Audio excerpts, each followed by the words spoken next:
Kata-kata tasawuf itu kata-kata sofa, kejernihan, kebersihan. Artinya hati kita yang jernih.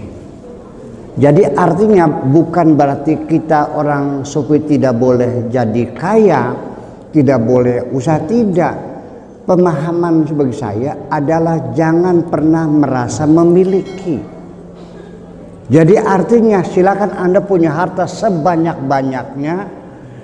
Katakan punya kota Makassar dah, ya katakan nilainya 1.000 triliun umpamanya, nggak ada masalah, dia bisa menjadi sufi ketika hatinya tidak pernah merasa memiliki.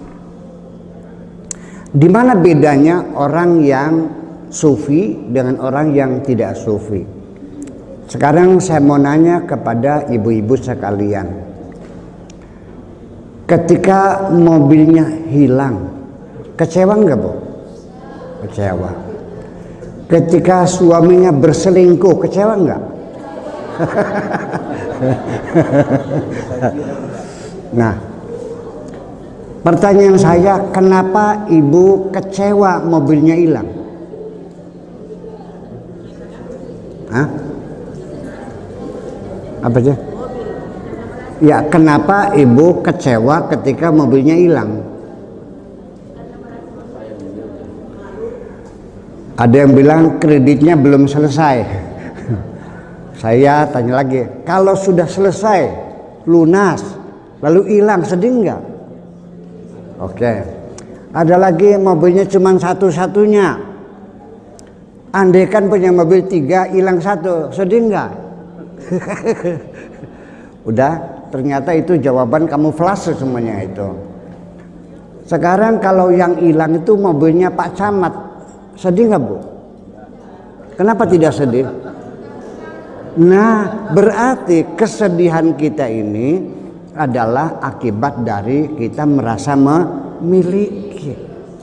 Itu persoalannya. Kerawanannya adalah ketika kita semakin banyak memiliki, percayalah hatimu akan menanggung banyak kesedihan. Betul? Nah, yang menjadi persoalan, apakah boleh dalam beragama merasa memiliki? Kalau kita bertanyanya kepada syariat, tidak ada masalah. Karena dalam fikih ada hakul mulkiyah, ada hak milik, ada AJB, ada sertifikat, kan begitu? Ada hibah, ada wakaf, ada tukar guling dan sebagainya, diatur kepemilikan secara syariat. Tetapi ketika kita berakidah, kita bicara tentang hati kita, bahwa sesungguhnya apa yang ada di tangan kita itu hanya hak guna pakai sementara. Karena kepemilikan kita ini hanya satu. Lillahi ma fis samawati wa ma fil ardi. Semua yang ada di langit, yang ada di bumi, ini semuanya milik Allah semuanya. Nah, jadi ketika kita merasa memiliki, ini ada suatu high treason, pengkhianatan besar bagi kita. Allah mengklaim langit bumi semuanya milikku, lalu kitanya ini juga milikku. Yang jadi persoalan ketika ada dua pihak mengklaim kepemilikan, berantem nggak? Bertengkar nggak? Dengan siapa engkau bertengkar? Wahai manusia-manusia memiliki, adalah dengan Tuhanmu. Disitulah persoalannya.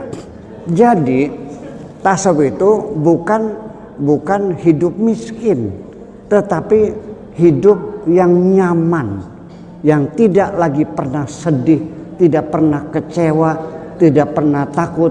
Inna awliya Allah la khaufun alaihim wa lahum yahzanun. Jadi kembali lagi, pemahaman tasawuf itu diharamkan. Saya setuju kalau Anda memahaminya tasawuf hidup melarat, hidup miskin dengan malas dan tidak usaha. Betul, saya juga setuju. Tapi kalau kita ingin membangun kedamaian di hati, membangun kebahagiaan yang sejati, lalu diharamkan, saya siap bertempur dengan Anda. Begitu aja siapnya. Sallallahu alaihi wasallam, sallallahu ala Muhammad, sallallahu alaihi wasallam.